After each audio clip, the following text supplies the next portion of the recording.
네, 존경하는 위원장님, 심우정 후보자의 자료 제출 거부가 도를 넘고 있습니다. 재선 형성은 물론이고 자녀들의 입시, 취업과 관련한 어떠한 정보도 자료도 제출하지 않고 있습니다.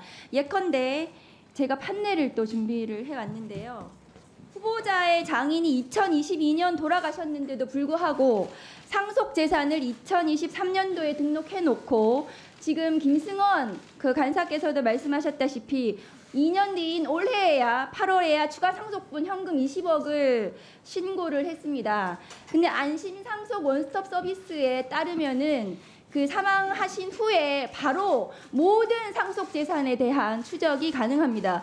왜 지금 2년 지나서 현금 30억이 뭉칫돈으로 어디 캐비넷에서 나왔는지 어떤 자료도 제출하지 않고 있습니다. 제가 수차례에 걸쳐서 제출하라고 하고 있는데도 제출하지 않고 있는 것은 이 20억에 무슨 불법이 있는지 잘 모르겠습니다. 그리고 후보자의 장녀 국제대학원 석사 졸업하자마자 며칠이 지나지 않아서 바로 국립외교원에 채용이 됩니다. 장학금 받았을 것으로 추정이 되는데 장학금 내역 이런 거 전혀 제출하지 않고 있습니다. 그리고 특수활동비도 마찬가지고요. 근데 지금 표를 보시면 지금 민주당 의원님은 집에서 현금 3억 원 발견됐다는 이유로 지금 재판받고 계세요. 현금 20억이 아니고요. 그리고 조국 대표님 장녀 성인 조민 씨에 대해서 장학금 가지고 뇌물로 기소해서 재판받고 있죠. 그리고 이재명 대표 김혜경 여사의 법인카드 관련해서 10만 4천 원에 대해서 기소한 검찰입니다. 이 모든 것이 불법이 될 수 있습니다. 심우정 후보자가 네. 계속 다른 분들 조용히 하시고요. 저 중단해 주세요. 의사진행 발언 중이기 때문에 다른 분들은 좀 조용히 해주시기 심우정 바랍니다. 후보자가 이 자료 제출하지 않는 것은 불법을 시인하는 것입니까?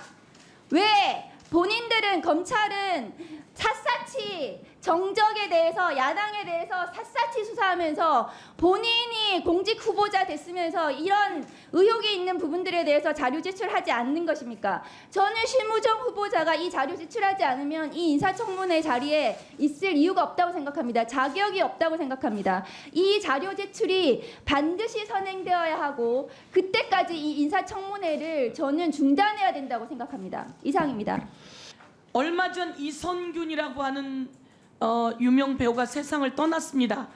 인천지검에서 마약 관련한 수사를 받고 있다며 정보가 유출돼서 그것으로 세상을 떠나게 되는데요. 그 당시에 인천지검장이 심우정 후보였습니다. 당시 관련한 자료들을 요구합니다. 두 번째,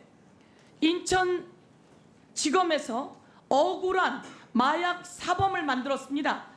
이거는 심우정 지검장이 있던 시절에 기소한 사건입니다. 어떤 이가 필리핀으로부터 마약을 받습니다. 그런데 이게 조작된 거예요. 조작된 거라서 나중에 서부지검에서 이 사람을 풀어주라고 합니다. 그런데 인천지검장이었던 우리 심우정 후보는 그 마약 사범이라며 이 아무 관계가 없는 사람을 기소도 하고 서부지검에서 풀어주라고 했는데도 그것을 재판까지 가게 합니다. 그 다음에 이번에 국제마약 조직 백혜령 경정이 이야기하는 사건 때도 관련되었던 지검장이 인천지검장이 심우정 지검장이에요. 심우정 지검장이 자기 발표를 통해서 마약 사범을 제대로 잡겠다고 해놓고 온갖 세상에 떠들썩한 마약 사건이 있을 때 지검장이 심우정 지검장이에요. 그때 정리해 주시죠. 한 가지 묻겠습니다. 자료 제출을 하지 않는 이유가 뭡니까? 제가 인사청문회 준비 과정에서 최대한 성실하게 자료를 제출하기 위해서 저도 노력을 했습니다만 다만 저희 가족의 좀 내밀한 사생활이나 이런 부분에 대해서는 제가 좀 제출하지 못했던 점에 대해서 양해의 말씀을 드립니다.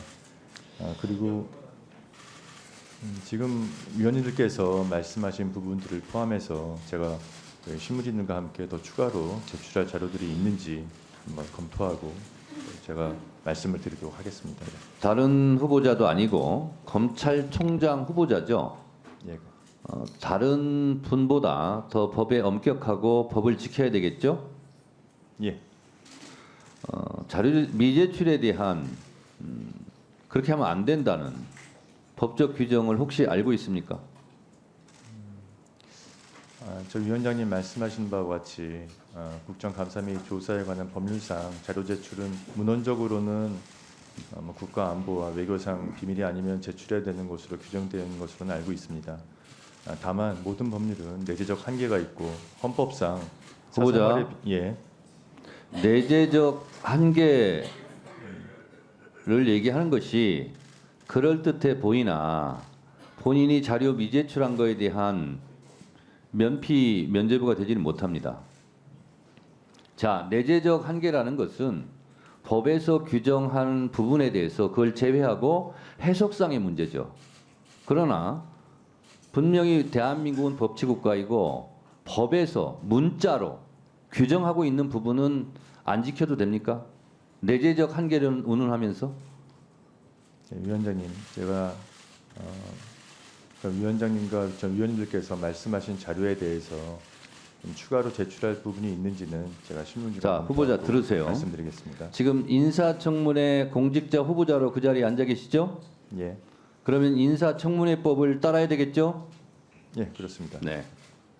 자, 후보자 자녀가 어느 학교를 다녔는지 이거를 자료 제출을 거부한다고 그랬어요. 그러면 그것이 군사에 해당됩니까? 후보자 말해보세요. 군사에는 해당하지 않습니다. 외교에 해당됩니까? 예, 외교에도 해당하지는 않습니다. 대북 관계에 해당됩니까? 해당하지 않습니다. 그것이 알려지면 국가 안위에 중대한 영향을 미칠 수 있음이 명백합니까? 그렇지는 않다고 생각합니다. 그런데 왜 제출하지 않습니까? 제가 말씀드린 대로 자, 가족간에- 또 예, 얘기할게요. 예, 그런 걸로 피해 나갈 수 없습니다. 이전까지 법사위에서는 그랬는지 모르겠지만 정청래 법사위 체제에서는 허용하지 않습니다. 지금 후보자가 얘기하는 뭐 사생활, 개인정보 보호, 뭐 수사상 기밀이기 때문에 하는 것은 인사청문회법이나 증언감정법에 규정하고 있지 않아요. 그래서 지금까지 22대 국회 법사위에 진행된 청문회 등등에서 수사상 말씀드리기 곤란합니다. 말은 허용하지 않았어요. 마찬가지로 자료 제출도 사생활, 개인정보 보호 그것이 이 법에 의해서 보호받지 못하고 있어요. 자료 제출하시겠습니까? 제가 실무진과 함께 제출할 수 있는 자료들을 검토해서 말씀드리겠습니다. 자, 저희는 청문회를 해야 되고 자료 제출을 하지 않았기 때문에 청문회를 제대로 진행할 수가 없는 거예요. 그래서 이 부분은 양당 간사 간 지금 협의를 해주시기 바랍니다.